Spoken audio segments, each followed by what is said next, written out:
Hey it's me Shubho, welcome to my blogs. সবাই কেমন আছেন? আশা করি ভালো আছেন।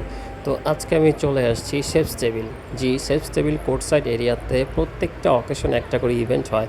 তো পহেলা বৈশাখে যে ইভেন্ট হবে না, এটা তো হলো না। তো শেফস টেবিলের ভেরিফাইড ফেসবুক পেজে কয়েকদিন আগেই জানিয়ে দেওয়া হয় যে আজকে একটা ইভেন্ট হবে। নর্মালি শেফস টেবিলে প্রায় ইভেন্ট লেগেই থাকে। তো পহেলা বৈশাখ ইভেন্টটা হচ্ছে একটু স্পেশাল। এটা খুবই সুন্দর করে ডেকোরেশন করা, প্রত্যেকটা জায়গায় খুব সুন্দর করে সাজানো গোছানো, এবং এত মানুষ আজকে এখানে আসছে। আসলে আমরা বাঙালিরা একটু সংস্কৃতি প্রেমী, তাই পহেলা বৈশাখটাকে আমরা একটু অন্যভাবে সেলিব্রেট করার চেষ্টা করি। এই জন্য এই অকেশনটাকে আমরা মিস করতে চাই না। শেফস টেবিলের কোনো ইভেন্টে এত মানুষ হয় না। আজকে পহেলা বৈশাখের ইভেন্টটাতে যত মানুষ হয়েছে। শেফস টেবিল মূলত হচ্ছে একটা ফুড কোর্ট, বিশাল বড় একটা এরিয়া নিয়ে একটা ফুড কোর্ট। এইখানে সকল ধরনের খাবার পাওয়া যায়।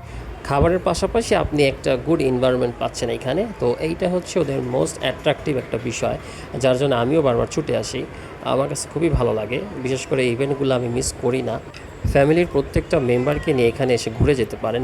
এটার লোকেশনটা হচ্ছে 100 ফিট ইউআইইউ ইউনিভার্সিটির একটু সামনে, গো কার্টের পাশে।